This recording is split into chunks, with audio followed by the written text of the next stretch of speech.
C'est une ville située en cuvette que l'on domine de tous côtés. Le roi Louis VII le Jeune, en 1163, décida d'en faire un bourg fortifié, doté de murailles solides dont on peut encore voir des vestiges. Elle eut d'abord le nom de Villeneuve-le-Roi, exista sous toutes les dynasties régnantes, pour ne prendre le nom de Villeneuve-sur-Yonne que sous les républiques. Ce plan retrace les fortifications de la ville, de larges fossés bordant les promenades actuelles longues de 1950 mètres.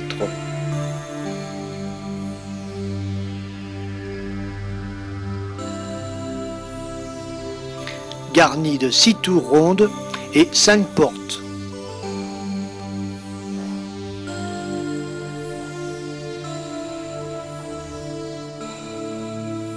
Nous commençons avec la tour Bonneville. La tour sud-ouest de la muraille, dite aujourd'hui tour Bonneville, du nom de la vieille famille villeneuvienne qui l'acquit sous le Second Empire, se dresse au bord de la rivière. Sa partie supérieure a été reconstruite en briques au XIXe siècle.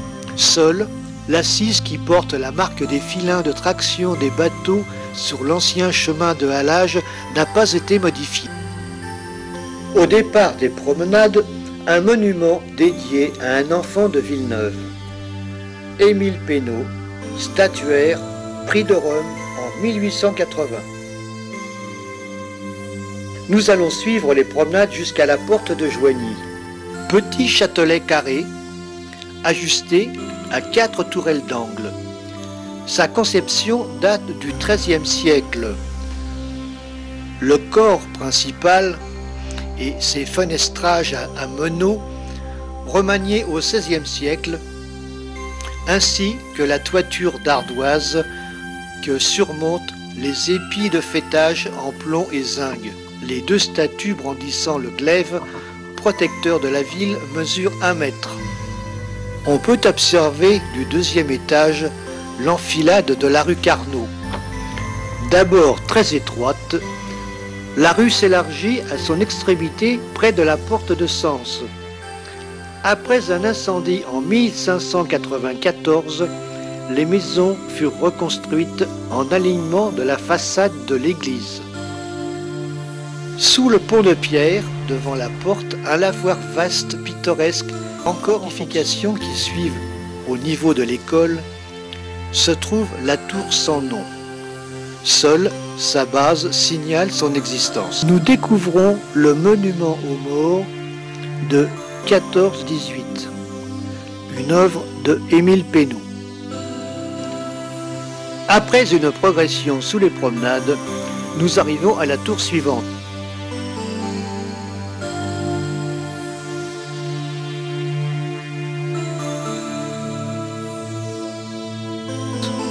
La tour Roland, sur laquelle a été édifiée une villa de la Belle Époque. La végétation masque complètement sa base. Un 2e lavoir se trouve dans les douves de la porte de Rampillon. Très bien entretenu, très fonctionnel, il est couramment utilisé.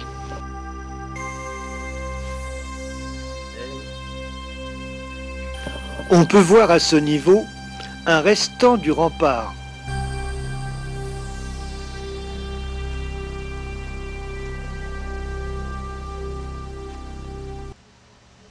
La porte de Rampillon, la moins importante, fermait la rue du Puy-d'Amour. Elle a été démontée au XVIIIe siècle. C'est de cette porte de Val profonde que fut transférée la belle statue de la Vierge à l'oiseau. Elle se trouve maintenant à l'église dans la chapelle de Notre-Dame des Vertus. Cette porte fut rasée en 1893. En suivant sur la droite, nous découvrons le collège Chateaubriand. Immédiatement sur la gauche, la grosse tour. Construction proche de 1210 par Philippe Auguste, fils du fondateur Louis VII. Haute masse cylindrique percée d'ouvertures, le donjon de Villeneuve se trouvait séparé du reste de l'enceinte fortifiée. Entouré par l'eau des fossés, il n'était accessible à l'intérieur de la cité et de l'extérieur que par des ponts-levis. La connaissance du terrain montre que sa position était au point le plus exposé de l'appareil défensif. On peut y voir encore les trous de boulins et de contrefiches destinés à supporter le plan incliné de poids qui s'enroulait en progression ascendante autour du parement extérieur. Devant la grosse tour, le banc de pierre où Chateaubriand aimait à méditer. Hauteur actuelle 21,55 m. À l'origine 27,30 m. Son diamètre 15,50 m. L'épaisseur des murs 3,90 m. Poursuivant sur la droite se trouvent les sœurs missionnaires franciscaines de Marie. Construit au XVIIIe siècle, la mission fut d'abord occupée par les sœurs Augustines de Meaux.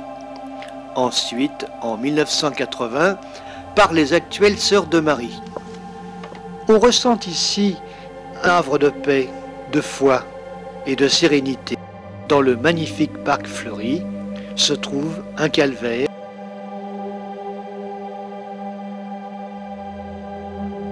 la statue de Marie,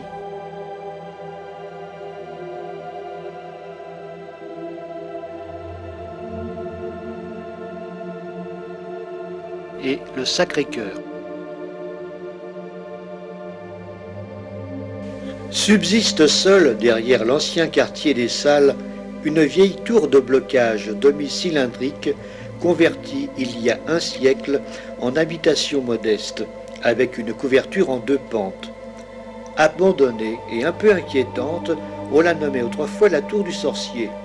Puis quand le lierre et toute une végétation archaïque l'est envahie, on l'appelait la tour aux lierres. Une vue exceptionnelle sur la porte de Sens et sur la restitution toute récente en 1993 de ces courtines qui permet de mieux comprendre l'organisation du système défensif des fortifications. Percée de la porte dont les arceaux sont alternativement ogives et plein cintre, le corps central était une tour carrée, elle-même flanquée extérieurement de 2 tourelles d'angle partant de fond, posées en pointe telles l'étrave d'un navire, et pleines jusqu'à l'étage supérieur, ce qui en interdisait la sape. 2 autres tours rondes celles-là flanquaient les portes sur leur face intérieure. La porte de Sens présente encore des marques de sa défense originelle qui permettaient d'effectuer de biais un tir de protection sur l'assaillant. Les petites tours en pointe avaient même fonction atteindre sans être atteints. Au nord de la porte de Sens s'étend le faubourg Saint-Nicolas. Son église a été transformée en maison bourgeoise. À droite se trouve la mairie, ancienne maison des Vauves. Louis-Antoine Gault avait acquis en 1778 la portion de muraille en ruine. Après avoir aplani les remparts, il fit bâtir cette grande demeure surnommée la maison aux 95 fenêtres. Acquise par la ville, elle fut aménagée comme hôtel de ville en 1975. De la tour de Rousson ne subsiste que la base, sur une hauteur d'à peine 5 mètres, mais elle se dégrade peu à peu, ainsi que les vestiges du rempart qui la jouxte. Cette tour marquait l'angle nord-ouest de l'enceinte. Seule cette portion du rempart fut cédée par la ville dès le XVIIIe siècle. En sortant des promenades, légèrement sur la droite se trouve l'actuel syndicat d'initiative. C'est au 4 de la rue Carnot, angle de la rue de la Commanderie, que se tenait le bureau du syndicat d'initiative. Il était transféré en 1996 sur les bords de l'Yonne à l'emplacement du bâtiment des eaux. En suivant les berges, nous arrivons tout naturellement au pont Saint-Nicolas.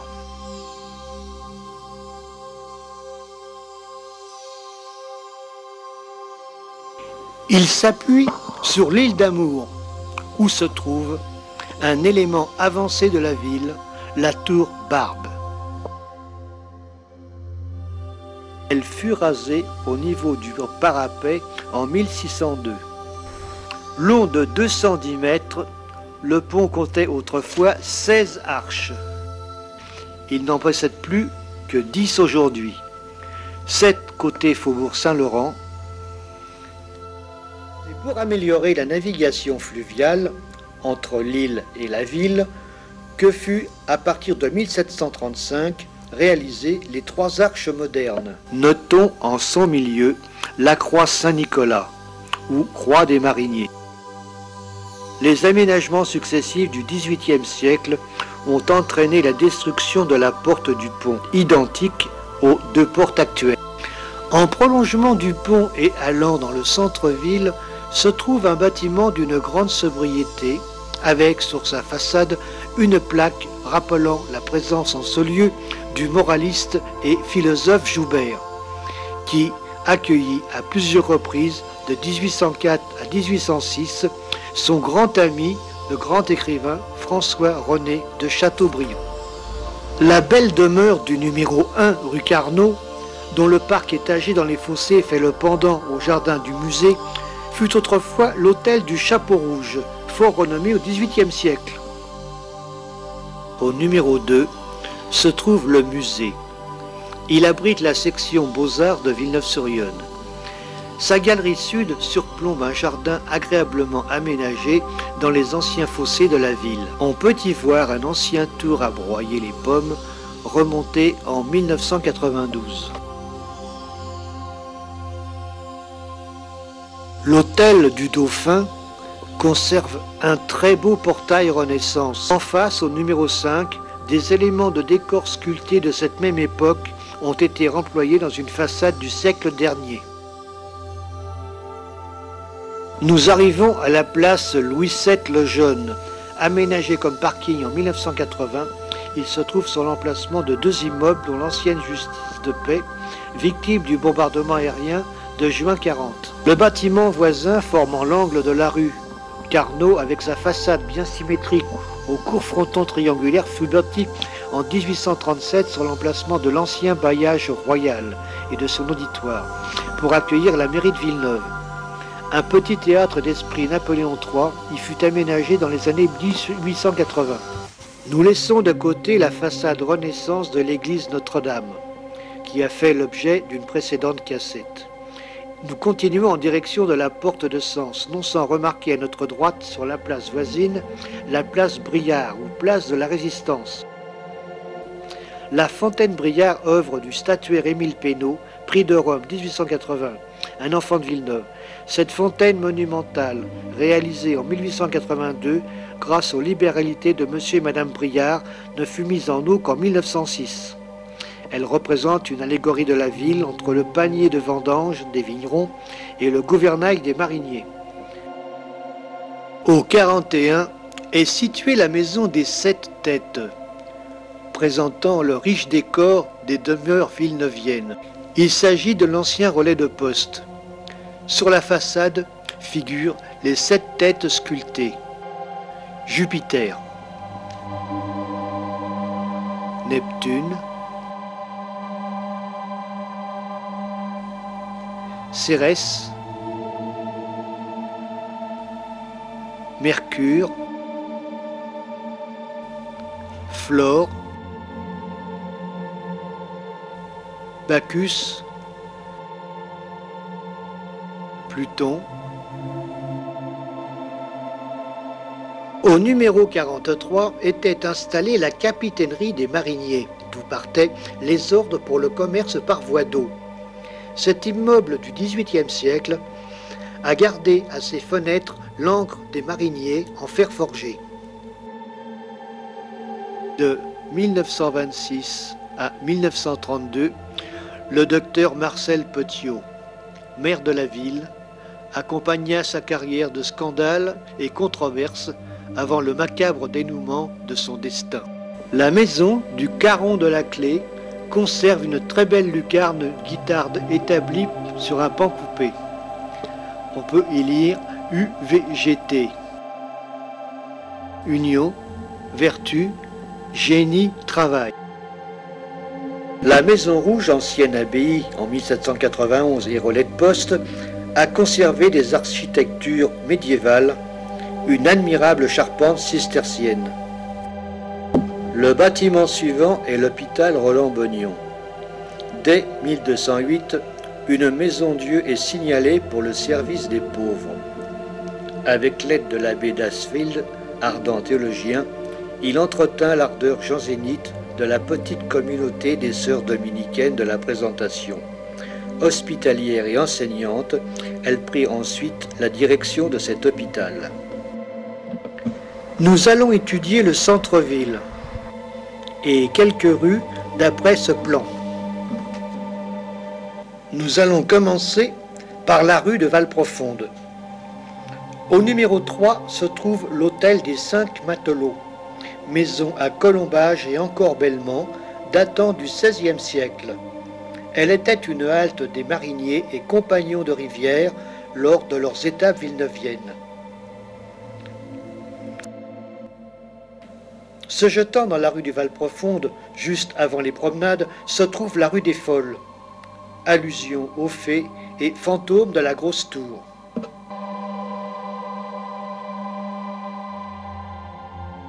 En restant dans le voisinage de la Tour, nous sommes dans le quartier royal. Épousant la rue des Merciers et du Bief, elle correspondait à l'ancienne enceinte du quartier. La rue des Salles et celle du Grand Four, qui la prolonge vers l'église, conservèrent longtemps le nom de Cour aux Princes. C'est par cette rue du Grand Four que s'achevait le parcours en direction de l'église. La rue du Commerce. Elle s'appelait rue des Juifs. C'est l'endroit où il leur était possible de résider. C'est une rue très commerçante. C'est l'axe principal du marché du vendredi, ainsi que la halle. L'emplacement couvert aujourd'hui par la halle et l'école était au XVIIIe siècle le couvent des Bénédictines. La rue Bertrand. Cette petite rue gagne les quais parallèlement à la rue du Pont. On y trouve la bibliothèque et l'école de danse. Rue Pierret. Du nom d'un bon curé resté ici depuis 1785 jusqu'à 1821, même aux jours les plus difficiles de la tourmente révolutionnaire. La rue du Collège. C'est le chanoine Dubourg, en 1550, qui créa la rue du Collège. Dans cette même rue se trouvent les établissements Denon, apiculteurs réputés. La rue de la Commanderie. Les commanderies avaient été constituées au temps des croisades, occupées par les hospitaliers de Roussemont, actuel ordre de Malte, à l'emplacement de l'actuel groupe scolaire. La rue de la Voyère, désignée comme ruelle qui va de la Grande Rue à la rue des Vignes en suivant le cours intérieur des fortifications. Au 44, l'école des frères fondée par les libéralités de Jules Bertrand. La rue des Vignes. Peut-être dans cette rue basse du quartier marinier a-t-il existé quelques vignes intramuros. Notons l'existence d'une distillerie. La rue de l'Échiquier. Une curiosité, on trouve 2 statuettes nichées dans une bâtisse. Elle devait son nom à l'hôtel de l'Échiquier à l'angle de la Grande Rue. La rue des Étuves. Derrière l'hôtel étaient installés les bains-douches et le sauna de l'époque. La rue des Garnisons, qui n'était pas pavée, voudrait dire qu'il existait d'autres réserves militaires à Villeneuve. La rue Le Mosfray, qui s'appelait alors rue du Chêne Vert. Elle s'ouvre sur les promenades. On y retrouve l'ancienne distillerie Chicane. C'est au bout de la rue des Petits Écus que se trouve juchée dans un pignon une figurine représentant une tête de femme. Si la ville ne connaît plus les guerres du Moyen-Âge, il n'en reste pas moins le souvenir d'un riche passé avec les maisons à colombage qui restent au patrimoine. Le faubourg Saint-Laurent, situé sur la rive gauche de Lyon, aura la désignation de ville folle. C'était une ville neuve créée par les archevêques de Sens en 1175. Elle sera longtemps la ville rivale. C'est là qu'en 1210 fut fondée la collégiale de Saint-Laurent, ville folle, située à une centaine de pas de Lyon, à l'angle de la rue de la Gare et du chemin de fer. Ce faubourg avait son administration, son bailliage, son hôtel-dieu et un cimetière. Au numéro 7 était la résidence des chanoines. Toujours dans le faubourg Saint-Laurent, n'oublions pas le port au bois. Dans l'église de Villeneuve, derrière les fonts baptismaux, existe une pierre tombale portant les inscriptions suivantes. C.J. Jean-François Hureau, curé chantre de Villefolle, décédé le 10 mars 1784 après avoir desservi cette paroisse pendant 32 ans. Le faubourg Saint-Savinien se situe sur la route de Joigny. Un deuxième monument aux morts commémore la guerre de 1870. Sur la même place se trouve le terrain de boules, suivi derrière par un tennis. La rue qui longe cet ensemble s'appelle la rue des Fossés. Curieusement, sur une maison, un masque. Le cimetière est spacieux et bien ordonné. Il ne reste plus trace de l'église.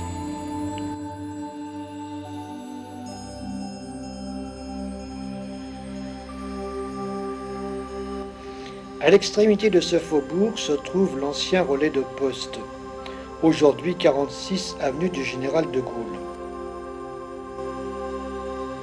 Cette propriété est célèbre pour avoir accueilli, dans les années 1897 à 1901, Toulouse-Lautrec, Bonnard et même Renoir. Derrière le cimetière se trouvaient les complexes sportifs avec deux stades. Le stade Gustave Petitpied, le stade Émile Chicane, comprenant tous les aménagements d'un stade de compétition.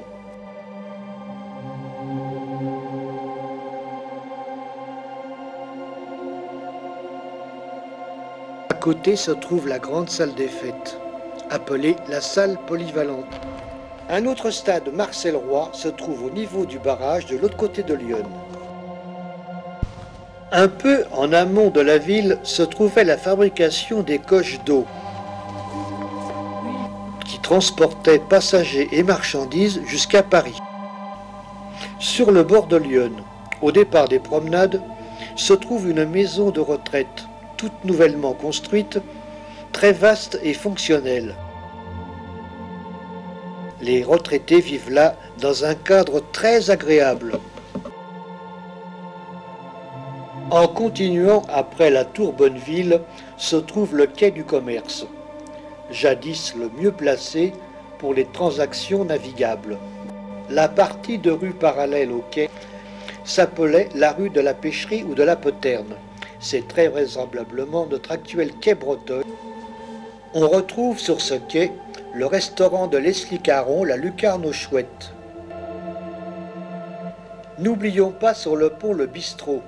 Il a une magnifique terrasse qui donne sur Lyon. Où se trouvait Grand Hangar et Cru se trouve maintenant le square André Verly. Lyon n'est pas le moindre intérêt de la ville. Si jadis elle était surtout exploitée pour le transport des bois venant du Morvan, elle est une voie très intéressante pour le transport fluvial. Outre les péniches qui font office de transport, notons le tourisme.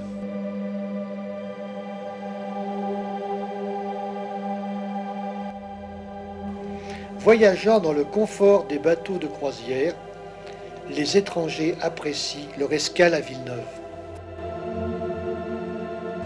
En rentrant dans le barrage, notons qu'il fut construit durant les années 1841 et 1842, en même temps que celui de Joigny et de Saint-Martin-du-Tertre.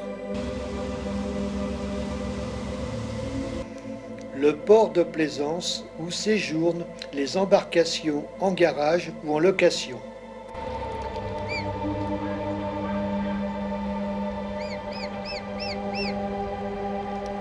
Le club de voile déploie l'été ses voiliers et planches à voile.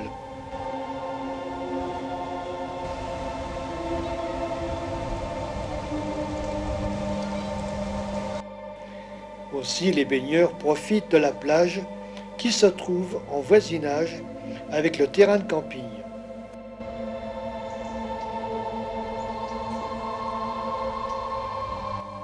Les caravanes et les campeurs sont très nombreux. Lyon, c'est aussi sa faune. Au grand plaisir des flâneurs, il est coutumier de nourrir les canards. En aval du barrage se trouve un enchaînement d'étangs. Ce sont d'anciennes sablières.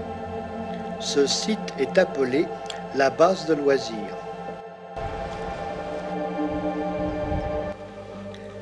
La pêche est un atout important. C'est un sport national et l'on vient de très loin pour pratiquer cette passion.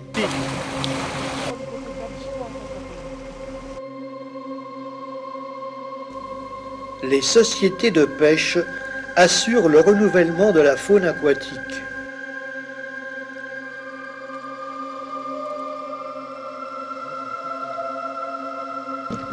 Dans cet étang, on procède chaque année à un lâcher de truites.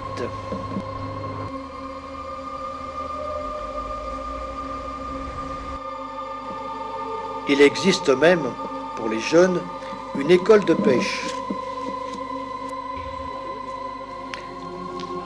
Les concours de pêche sont très courants. Il est tout seul? Beaucoup de curiosités à Villeneuve. Mais sans revenir spécialement à l'église, il ne faut pas oublier son orgue, l'un des plus intéressants de Bourgogne. Cet orgue ancien a 3 claviers. Nous l'allons découvrir grâce à Madame Sylvie Lebrun.